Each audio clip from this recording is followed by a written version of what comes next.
الرحمن الرحيم الحمد لله رب العالمين والصلاة والسلام على سيد الأنبياء والمرسلين محمد وعلى آله وأصحابه أجمعين أما بعد فقد قال الله تبارك وتعالى في القرآن المجيد أعوذ بالله من الشيطان الرجيم بسم الله الرحمن الرحيم اليوم أكملت لكم دينكم وأتممت عليكم نعمتي ورضيت لكم الإسلام دينا وقال النبي صلى الله عليه وسلم في دعائه اللهم بارك لنا في رجب وشعبان وبلغنا إلى رمضان كما قال عليه الصلاة والتسليم اللهم صل على محمد وعلى آل محمد وبارك وسلم كما صليت وباركت على إبراهيم وعلى آل إبراهيم إنك حميد مجيد.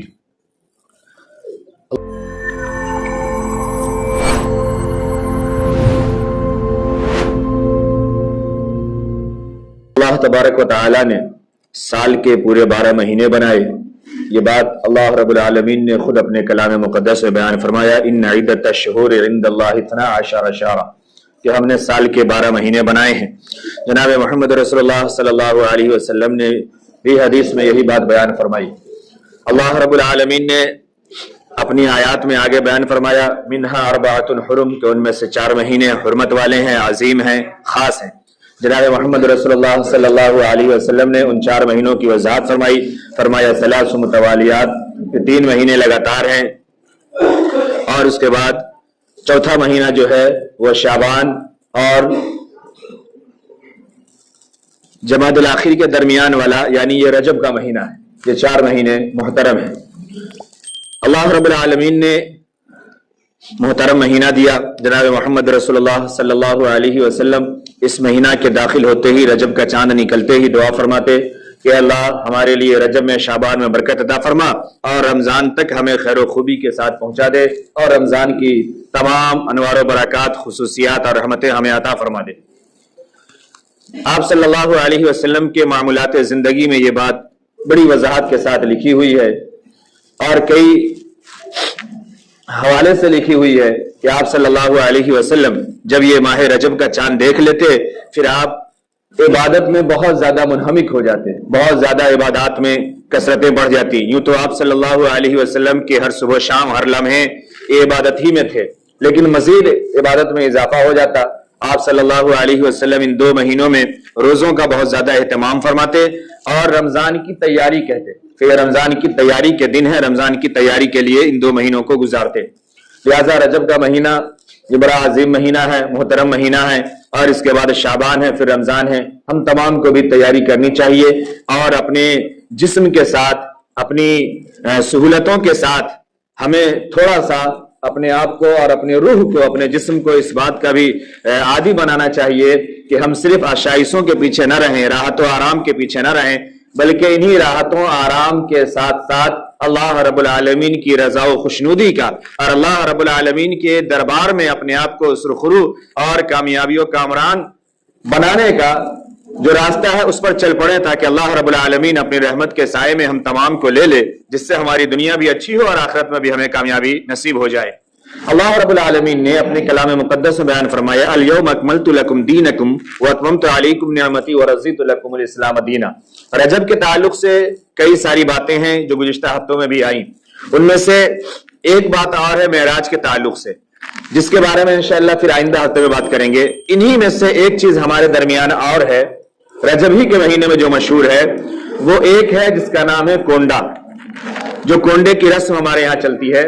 اب اپنے یہاں کچھ اور چیزیں بھی ہے، ہم آگے دیکھتے ہیں، اس پہ بات کریں گے موقع رہا تو ہم سب سے پہلے یہ سمجھیں کہ اللہ رب العالمین نے دنیا میں جب دنیا کو بنایا اور انسانوں کو بسایا، اللہ رب العالمین نے دنیا گزارنے کے لیے، دنیا کی زندگی کو گزارنے کے لیے اور آخرت میں کامیاب ہونے کے لیے جتنے اصول و ضوابط تھے ان تمام کو قوانین کی شکل میں اور شریعت کی شکل میں ہر دور میں ہر امت کو عطا فرمائی، ہر نبی اور رسول کو عطا فرمایا کہ تمام کے ساتھ زندگی گزارنی ہے.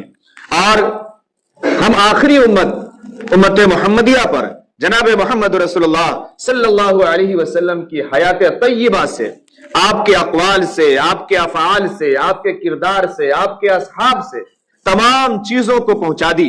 اور تمام چیزوں کے پہنچانے کے بعد اللہ رب العالمین آپ صلی اللہ علیہ وسلم کے وصال و وفات سے پہلے ہی ان کو پہنچانے کے ساتھ ساتھ مہر بھی لگا دی. فرمایا الیوم اکملت لکم دینکم وَأَتْمَمْتُ عَلَيْكُمْ نِعْمَتِي وَرَضِيتُ لَكُمُ الْإِسْلَامَ دِينًا، کہ ہم نے تمہیں صرف دین ہی نہیں دیا، شریعتیں ہی نہیں دی، ہم اپنے دین کو اور اپنی شریعت کو تم پر تمام کر دیے، یہ مکمل ہو گئی، اب اس میں کمی بیشی زیادتی نہیں ہو سکتی، اور ہم نے اپنی نعمتیں بھی تم پہ تمام کر دی، دنیا میں اتنی نعمتوں سے نوازا اور اتنی چیزیں عطا فرمائی، اور دنیا میں اتنی چیزیں بھری پڑی ہوئی ہیں کہ یہ سب تمہارے لیے نہیں ہے، ہر چیز تک ہر انسان کی رسائی نہیں ہے، ہر چیز دنیا میں ہر انسان کو ملے یہ ضروری نہیں ہے، جس کے مقدر میں جتنا ہے، جس کی صلاحیت میں جتنا ہے، جس کے شعبے میں جتنا ہے، جو جس ڈپارٹمنٹ کا ماہر ہے وہ اس میں آگے بڑھتا جا رہا ہے، بڑھتا جا رہا ہے، بڑھتا جا رہا ہے، تلاش کرتا جا رہا ہے اور آگے کو نکلتا جا رہا ہے۔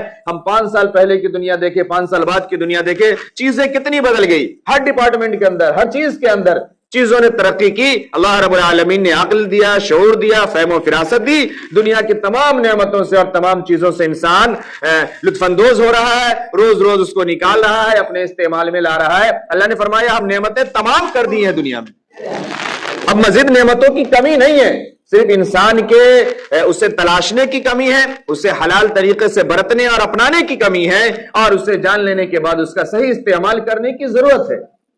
تو اللہ نے فرمایا کہ نعمتیں بھی ہم نے تمام کر دی، اور اتنا ہی نہیں، جب ہم نے دین دیا، شریعت دی، احکام دیا اور اپنی نعمتیں دی تو اتنا ہی پہ چھوڑ نہیں دیا، وَرَضِيتُ لَكُمُ الْإِسْلَامَ دِينًا، پھر ہم نے تمہارے لیے اپنے دین کو پسند بھی فرمایا ہے، ہم تمہارے دین پہ راضی بھی ہیں، تمہارا ہی دین یہ اچھا بھی ہے جو ہم نے تمہیں عطا فرما دیا ہے۔ اب اس دین کے علاوہ کسی دین کو تم اپناؤ، اس شریعت کے علاوہ کسی کام کو آپ کریں، اور اسے جو اعمال دیے گئے ہیں، جو احکام دیے گئے ہیں، جو ایک مکمل ضابطۂ حیات اور ضابطۂ زندگی دی گئی ہے، اس سے ہٹ کر کے کوئی کام ہم اپنے مزاج سے کریں، اپنے طبیعت سے کریں، اپنی خوشی سے کریں، دنیا کی رنگ ریلیوں میں آ کر کے دنیا کے رنگ اور دنیا کے نشے کے ساتھ ہم اس کام کو کریں، اور پھر کہیں کہ یہ اچھا ہے اور ہم جو کرتے ہیں اسے دنیا بھی پسند کرتی ہے، تو یہ اللہ کی نظر میں بھی پسندیدہ ہو، یہ نہیں ہو سکتا، کیونکہ اللہ رب العالمین نے اپنے پسند ہونے پر مہر لگا دی ہے۔ وَرَضِيتُ لَكُمُ الْإِسْلَامَ دِينًا، کہ اسلام دین جتنا ہے اتنا ہی اللہ نے تمہارے لیے پسند کیا ہے اور وہی پسندیدہ ہے۔ اور اسلام کو میں ہمیشہ بار بار کوٹ کر کے سمجھاتا ہوں کہ اسلام اسی کا نام ہے کہ اللہ نے جتنے کا حکم دیا ہے، جناب محمد رسول اللہ صلی اللہ علیہ وسلم نے جتنا کر کے یا جتنا بول کے بتا دیا ہے، اور آپ کے صحابہ نے آپ کی موجودگی میں جتنا کیا ہے اور آپ صلی اللہ علیہ وسلم نے کرنے دیا ہے یا پسند فرمایا ہے، اتنا ہی کا نام اسلام ہے، اتنی ہی کا نام اسلام ہے، اس کے علاوہ کا نام اسلام نہیں ہے، اس کے علاوہ یہ دین کا حصہ نہیں ہے۔ یہ سمجھنے کی ضرورت ہے۔ ہوا یہ کہ ہر زمانے میں، ہر دور میں کچھ پیٹ کے بھوکے، خواہش کے دبے ہوئے انسانوں نے جب دیکھا کہ کمائی کم ہوئی، جب دیکھا کھانا پینا کم ہوا، جب دیکھا کہ دنیا کی ضرورتوں میں کمی آ رہی ہے، انہوں نے اپنی راہیں نکالی، یا یہ کہے کہ جب بھی کہیں پر کوئی بھی دین کی بات ہو، شریعت کی بات ہو، ایمان کی بات ہو، اللہ کی رضا و خوشنودی کی بات ہو، پھر وہاں پہ شیطان آگے بڑھ کے آتا ہے اور اپنا حصہ لگاتا ہے، کیونکہ اس نے تو اللہ سے وعدہ کیا ہے نا، اللہ سے وعدہ کیا ہے کہ یہ انسان جس کی وجہ سے ہم ذلیل و خوار ہو رہے ہیں اور جنت سے نکالے جا رہے ہیں، ہم ان میں سے ہر ایک کو بھٹکائیں گے، ہر ایک کو غلط راہ پہ لگائیں گے، ہر ایک کے اندر وسوسہ ڈالیں گے، ہر ایک کو ہم غلط پہ راضی کریں گے اور صحیح سے دور کریں گے۔ اللہ نے فرمایا ان عبادی لیس لک علیہم سلطان، تو بھی یہ سمجھ لے کہ اگر واقعاتاً وہ میرا خالص ہوگا، اگر وہ مجھ پہ یقین رکھے گا، اگر میرے اوپر ایمان لائے گا اور اگر مجھے مان کے چلے گا، تو ایسے بندوں پر تیرا کوئی زور نہیں چلے گا۔ اور جو اللہ پر ایمان نہ رکھے، یقین نہ رکھے، صرف دنیا پر، دنیا کی چیزوں پر، اپنی خواہشات پر زندگی گزارے، اللہ نے فرمایا فَأَمَّا مَن طَغَىٰ وَآثَرَ الْحَيَاةَ الدُّنْيَا فَإِنَّ الْجَحِيمَ هِيَ الْمَأْوَىٰ، دنیا کی زندگی کو ترجیح دے اور اللہ سے بغاوت کرے، اپنے من کی زندگی گزارے، خواہش کی زندگی گزارے، ایسے لوگوں کا ٹھکانہ جہنم ہے۔ اور اللہ نے جہاں پہ شیطان نے یہ وعدہ کیا، اللہ نے شیطان کو جواب دیا، وہاں پہ بھی اللہ نے یہ بات سمجھائی، فرمایا لَأَمْلَأَنَّ جَهَنَّمَ مِنْكُمْ وَأَجْمَعِينَ، کہ جو تیری بات مانے گا، جو تیرے ساتھ چال پڑے گا، سمجھ لینا کہ تمہیں بھی، شیطان کو، کہ تمہیں بھی اور تمہارے ساتھ چلنے والے ہر ایک کو تمہارے ہی ساتھ جہنم میں داخل کریں گے۔ یہ بھی اللہ نے بڑی وضاحت سے بیان فرما دی۔ یہ سب چھوٹی چھوٹی باتیں جو سمجھنے کی ضرورت ہے۔ تو انہی رجب کے اس محترم اور عظیم مہینے میں جو قرآن سے ثابت، حدیث سے ثابت، اس پہ تو کسی کا اختلاف نہیں ہے نا کہ رجب محترم مہینہ نہیں ہے، اللہ کے خاص کردہ مہینوں میں سے یہ مہینہ نہیں ہے، اس پہ تو کسی کا اختلاف نہیں ہے نا، اس پہ تو اتفاق ہے. اس پہ آپ صلی اللہ علیہ وسلم کی جو دعائیں ہیں وہ تو ہم سب کو معلوم ہے، آپ صلی اللہ علیہ وسلم کی جو معمولات زندگی ہے، جو تعلیمات زندگی ہے، وہ تو ہم سب کو معلوم ہے. اس کے علاوہ جو ایک چیز رائج ہوئی اسے کہتے ہیں ہمارے یہاں کونڈے کی رسم. یہ سمجھنے کی ضرورت ہے. میں جب بھی یہ بات کرتا ہوں تو میں ہمیشہ کوشش کرتا ہوں کہ کسی بھی مکتب فکر سے اور مسلک سے ہٹ کر کے صرف صحیح بات عرض کروں، صحیح بات بتاؤں. باقی آپ کے اندر کی چیزیں اگر صحیح کو تسلیم کر لیتی ہے، صحیح تک اگر آپ پہنچ جاتے ہیں، اب آپ کی مرضی ہے کہ اگر غلط ہے تو چھوڑ دیجئے، اور اگر آپ کی نظر میں پھر بھی صحیح ہے تو اند اللہ آپ جواب دیں، ہماری ذمہ داری نہیں ہے. تو یہ سمجھنے کی چیز ہے. یہ جو کونڈے کی رسم ہے جس میں الگ الگ جگہ پہ الگ الگ چیزیں، کہیں پہ کھیر پوری، کہیں پہ وہ ٹکیا بنتی ہے، کہیں پہ کچھ اور وہ بریانی پلاؤ کا نظم ہوتا ہے، ہر ایک چیزیں ہوتی ہے، اور یہ 22 تاریخ کو اس کا انتظام کیا جاتا ہے.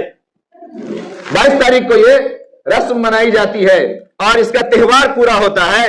اس کا حقیقت سے، دین سے، شریعت سے کوئی تعلق نہیں ہے، کوئی تعلق نہیں ہے. میں صرف 2-4 باتیں سرسری طور پہ عرض کروں، آپ کو حیرت ہوگی.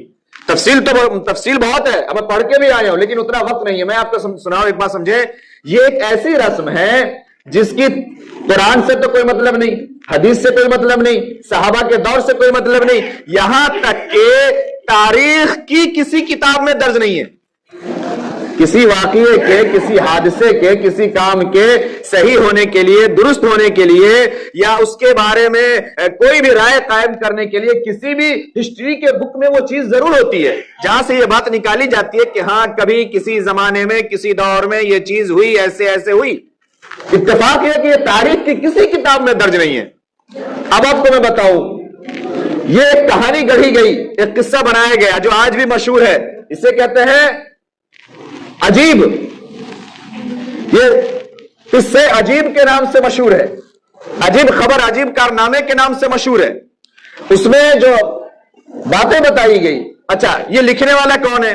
یہ امامیہ مسلک، شیعوں کا ایک مسلک ہے، امامیہ مسلک. اس کا ایک لکھنے والا رائٹر ہے، وہ افسانہ نگار ہے، وہ افسانہ لکھتا ہے.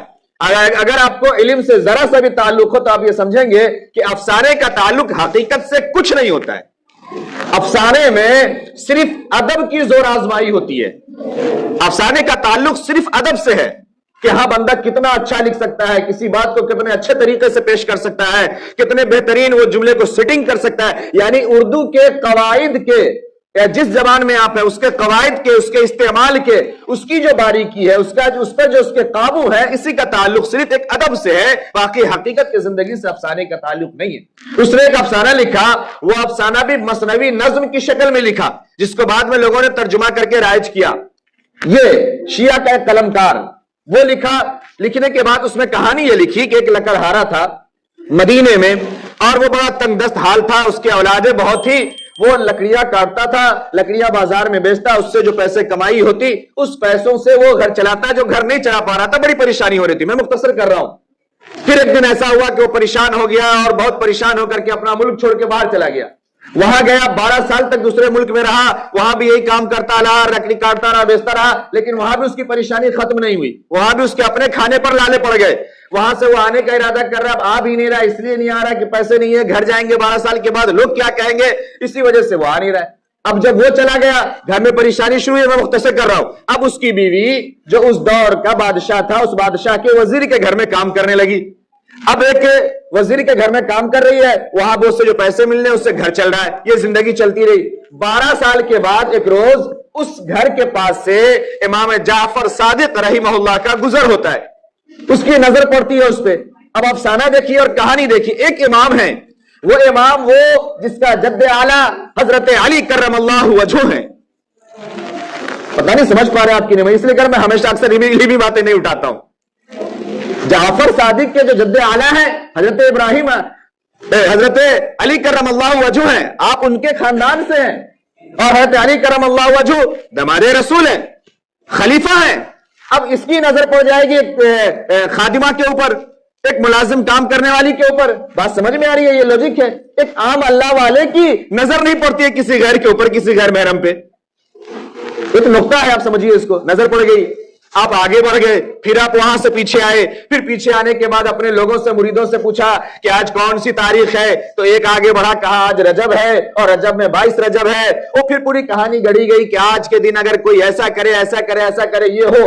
یہ بات وہ کام کرنے والی خادمہ جو تھی، وہ لکڑہارے کی بیوی، اس نے سن لیا، وہ گھر جا کر کے کنڈے کا انتظام کری۔ پھر دھیرے دھیرے اس کے حال اچھے ہوتے گئے۔ شوہر اس کا جب گیا جنگل میں کاٹنے کے لیے کلہاڑی سے لکڑی، تو کلہاڑی ہاتھ سے گری، زمین پہ گری، زمین پھٹ گئی، زمین پھٹی، پھر اس نے کھودا، اس میں شاہی خزانہ نکلا، اور پھر وہ لے کر کے گھر آیا اور اسی وزیر کے سامنے اپنا محل بنا لیا۔ یہ پوری افسانے کی ایک کہانی ہے، آپ سمجھ رہے ہیں؟ افسانے میں یہ کہانی لکھی ہوئی ہے جو میں آپ کو شارٹ کر کے سنا رہا ہوں۔ اب دیکھیے، تھوڑے دن کے بعد وزیر کی بیوی اپنے چھت پہ چڑھی، دیکھا میرے گھر کے سامنے، میرے گھر سے بھی، میری حویلی سے بھی بڑی حویلی بنی ہوئی ہے، میری حویلی سے بھی بڑی حویلی بنی ہوئی ہے، بڑی عالی شان ہے۔ پوچھا یہ کس کا ہے؟ فرمایا وہ جو کام کرتی تھی نا آپ کے یہاں جھاڑو پوچھا، اسی کا گھر ہے یہ۔ اب اس کو حیرت ہوا، تعجب ہوا، اس نے کہا بلواؤ اس کو۔ بلایا اور پوچھا، پھر اس نے وہ پوری کہانی سنائی جو میں آپ کو پیچھے سنایا کہ ایسا ہوا ایسا ہوا۔ اب وزیر کی بیوی بھی کنڈا کرنے لگی۔ پھر کیا ہوا، بادشاہ کو خبر ملی، بادشاہ ناراض ہو گیا، بادشاہ کی بیوی نے انکار کر دیا، نہیں ایسا نہیں ہو سکتا۔ پھر بادشاہ کے ساتھ پریشانی آ گئی، اور بہت ساری باتیں کہانی لکھی ہوئی ہے، میں شارٹ کروں، آپ سوچے کیا تھوڑا سا اور پیچھے چلے اگر علم کی طرف جانا چاہتے ہیں تو اس نے بادشاہ کا ذکر کیا ہے اپنے مثنوی میں۔ دوسرے امام جعفر صادق رضی اللہ عنہ کے زمانے کو اگر آپ دیکھیں، تھوڑا سا اگر آپ سمجھیں، آپ کی پیدائش یہ سن 83 ہجری میں ہے، وفات 148 ہجری میں ہے، یہ شیعہ کی کتاب کے مطابق بتا رہا ہوں میں۔ اس دور میں دو حکومتیں تھی، عبد الملک بن مروان کی اور منصور عباسی کی، یعنی ایک اموی خلیفہ اور ایک عباسی خلیفہ۔ اموی خلیفہ کا جو دارالخلافہ تھا وہ دمشق تھا، اور عباسی کا جو دارالخلافہ تھا وہ بغداد تھا۔ اب مدینہ میں بادشاہ کہاں سے آ گیا؟ سوچنے والی بات ہے۔ دوسری چیز، اس وقت کے بادشاہ، اس وقت کے امیر خلیفہ لکھتے تھے، خلیفہ لکھاتا تھا، بادشاہ کا کوئی تصور ہی نہیں تھا۔ اب یہاں بادشاہ اور بادشاہ کا محل پیش کیا جا رہا ہے۔ پتہ نہیں سمجھ رہے آپ کہ میں ہمیشہ مجھے ڈر لگتا ہے کہ میں علمی باتیں نہ چھیڑوں۔ تو وہ بادشاہ کہہ رہا اپنے کو، دونوں دور ملا ہے، کوئی دور نہیں مل رہا ہے۔ پھر اس کے بعد 12 سال تک ایک ملازم کام کیا ایک جگہ، ایک خادمہ، ایک جھاڑو پوچھا کرنے والی، وہ اچانک کام کرنے کے لیے آنا بند کر دے اور محل میں کسی کو پتا نہ چلے، وزیر کی بیوی کو پتا نہ چلے کہ ہمارے یہاں کام کرنے والی نہیں آ رہی ہے، اس کے سامنے محل بن رہا ہے۔ آپ سوچے محل کیا ایک دن میں بن گیا ہوگا اپروپی جادو سے؟ مہینوں لگے ہوں گے، ہفتوں برسوں لگے ہوں گے، تب محل تیار ہوا ہوگا۔ اچانک جب چھت پہ گئے تب اس نے دیکھا، تب خبر ملی۔ مطلب جھوٹ کے پلندے کی بھی کوئی حد دیکھ رہے ہیں آپ؟ سمجھنے والی بات ہے، یہ سب ایک دن میں اچانک نہیں ہوتا اور اچانک خبر نہیں ملتی۔ میں آپ کو ایک بات عرض کروں، ایسی بات ذہن میں آ گئی، آپ کے آفس میں کوئی جھاڑو پوچھا کرنے والی آتی ہے، گھر پہ کام کرنے والی آتی ہے، ایک دن نہ آئے پورا محلہ جان جاتا ہے آج کام کرنے والی نہیں آئی ہے۔ اگر آفس میں کئی لوگ کام کرنے والے ہیں، سب جان جائیں گے، کیوں؟ سب کے جگہ کو صفائی کرتی ہے، سب کے جگہ پر اس کا کام ہوتا ہے، سب کو پتا لگ جائے گا، کیسے پتا نہیں لگا؟ یہ سمجھنے والی بات ہے۔ مثال کے طور پہ اگر میں 4 دن کے لیے غائب ہو جاؤں، پورے محلے کو پتا چل جاتا ہے۔ جنوری چل رہا ہے، آج جنوری کی 8-9 تاریخ ہے، 2018 کی 22 جنوری کو میں پہلی مرتبہ بلال مسجد میں قدم رکھا تھا۔ پورے طور پہ 1 فروری 2018 کو میں یہاں آیا، لگ بھگ 8 سال پورا ہونے کو جا رہا ہے۔ اگر میں یہاں سے اچانک چلا جاؤں، ایک دن کے اندر میں سمجھتا ہوں شاید پورے لوگ جان جائیں گے، جو مسجد آتے ہیں وہ بھی، جو نہیں آتے ہیں وہ بھی، سب کو جان جائیں گے، جنہیں محبت ہے وہ بھی، جنہیں محبت نہیں ہے وہ بھی جان جائیں گے۔ ایسا ہو سکتا ہے کہ نہیں پتا چل پائے کسی کو؟ سوچنے والی بات ہے۔ یہ اس طریقے سے کہانی رچ دی گئی اور اسی پہ لوگ چل پڑے۔ حقیقت بات کیا ہے میں آپ کو عرض کروں، حقیقت یہ ہے، اچھا اس کی شروعات یہ اپنے ہندوستان سے ہی ہے۔ کہاں تک لاؤں میں تاریخ میں آپ کو؟ تو یہ جو آپ نے پیچھے سے جعفر صادق کے جو قصے کو آپ دیکھ رہے ہیں، اس سے تاریخ سے کوئی لینا دینا نہیں ہے۔ یہ ایک افسانے کا حصہ ہے جس پہ عمل بھی نہیں رہا کبھی۔ یہ اپنے یہاں اس کی شروعات ہوئی رامپور یوپی سے، وہاں سے آگے بڑھ کے لکھنؤ پہنچا، لکھنؤ سے آگے بڑھ کے یہ روہیل کھنڈ پہنچا، روہیل کھنڈ سے اودھ کے اور علاقوں میں پہنچا جہاں شیعہ نوابین رہا کرتے تھے، ان کے محلوں تک پہنچا۔ پھر دھیرے دھیرے دھیرے دھیرے تمام لوگوں کے اندر اور سرایت کر گیا اور اس طریقے سے چلتی گئی۔ میں اب اس کی آخری بات صرف عرض کر دوں، وقت ہو رہا ہے، آخری بات سمجھیے۔ اس کی حقیقت صرف یہ ہے کہ 22 رجب کو حضرت امیر معاویہ رضی اللہ تعالی عنہ کی وفات ہے۔ یہ دوسرے جو دشمنان صحابہ ہیں یہ آپ سے دشمنی نکالنے اور خوش ہونے کے لیے اس دن کو یہ خوشی کا دن اور جشن کا دن مناتے ہیں اور اس کا اہتمام کرتے ہیں اور کرتے رہے، اس پہ وہ مٹھائی بانٹتے رہے۔ کھیر پوری کا زمانہ تھا، آج کی طرح رسگلہ رس ملائی کا زمانہ تھوڑی تھا، تو کھیر پوری سے اس کی شروعات ہوئی، کونڈے سے شروعات ہوئی اور یہ چیزیں چلتی گئی اور یہ تمام چیزیں بھی کتابوں میں درج ہے۔ جو 22 تاریخ کو امیر معاویہ رضی اللہ تعالی عنہ کی وفات ہے، اب آپ سوچے دشمنان صحابہ ایک طرف خوشی کے اظہار میں یہ کام کر رہا ہے اور ہم بھولے بھالے صاف ستھرے یا یہ کہہ لیجئے کم پڑھے لکھے یا دین کو کم جاننے والے اس کام میں شامل ہو کر کے یعنی دشمنان صحابہ کے ساتھ شریک ہو گئے ہیں۔ ہم اپنے ایمان کو اور اپنی محبت کو صحابہ کے تعلق سے غارت کیے بیٹھے ہیں اور ہمیں پتہ ہی نہیں کہ ہم کیا کر رہے ہیں۔ میں گزشتہ ہفتے ایک بات اور کہا تھا، ہمیشہ ہم لوگ بہت سارا کام یہ کرتے ہیں جس سے ہم یہ کہتے ہیں کہ ہم نے یوں ہی کر لیا۔ میرے بھائی، دین اسلام میں یوں ہی کوئی کام نہیں ہوتا، اسے جاننا اور سمجھنا پڑے گا۔ اس کے پیچھے ایک عقیدہ ہوتا ہے، ایک طریقہ ہوتا ہے، ایک رسم ہوتا ہے۔ اگر اس کی آمیزش ہے تو وہ کام گناہ کا اور وبال کا ذریعہ ہے، اس سے سمجھیں۔ اس لیے جہاں یہ لوگ یہ حضرت جعفر کے قصے کو جلاتے ہیں وہ ایک من گھڑت قصہ ہے، اس کی کوئی حقیقت تاریخ سے نہیں ہے۔ قرآن حدیث تو خیر دور دور سے اس کا کوئی مطلب نہیں ہے، اس کی شروعات اپنے یہاں سے ہوئی، اپنے لوگوں کا تہوار نہیں ہے۔ اس کو بہت اچھی طرح سمجھیں، یہ دشمنان صحابہ کا شیوا ہے اور دشمنان صحابہ اس کام کو کرتے ہیں اور خوشی مناتے ہیں۔ میں اس بات کے اوپر میں آپ کو کئی دلیلیں دے سکتا ہوں، کتنے لوگوں کی کتابیں بتا سکتا ہوں، کتنے کیلنڈر بتا سکتا ہوں، جس کیلنڈر کو آپ دیکھیں گے تو اس میں مارک کیا ہوا ہے کہ خوشی کے جو دن ہے وہ گرین کلر سے ہے اور غم کے جو دن ہے وہ بلیک کلر سے ہے۔ اسی گرین کلر والے دن میں اس 22 رجب کو رکھا ہے اور اس میں باقاعدہ لکھا ہوا 22 رجب کو گرین کلر خوشی کا سمبل بنایا۔ سمجھیے اگر آپ سمجھ سکتے ہو تو خوشی کا سمبل بنایا۔ تھوڑی دیر کے لیے آپ کہہ سکتے ہیں کہ اس لیے بنایا کہ رجب کو کنڈا مناتا ہے، لیکن اسی کالم میں لکھا ہوا ہے مرگے معاویہ۔ آئی بات سمجھ میں آپ کو؟ یعنی حضرت معاویہ رضی اللہ عنہ کی وفات، یہ بات کہہ کر کے سمبل لگا رہا ہے، خوشی منا رہا ہے دشمنان اسلام اور ہم اس کے ساتھ شامل ہو رہے۔ دعا کریں کہ اللہ رب العالمین ہم تمام کو صحیح اور سچی بات پڑھنے کی، سننے کی، سمجھنے کی توفیق نصیب فرمائے، اور اللہ نے جو اپنا دین ہمیں پسند فرما کر اور اپنی شریعت ہمیں مکمل فرما کر اور اپنی نعمتیں جو ہم پہ اتمام کر کے ہمیں دی ہے، ہم تمام تین چیزوں کو سمجھ کر کے اپنی دنیا کو بھی بہتر بنائے اور آخرت کو بھی کامیاب بنائے۔ وآخر دعوانا الحمدللہ رب العالمین۔ جن کی سنت باقی ہے وہ ادا کریں۔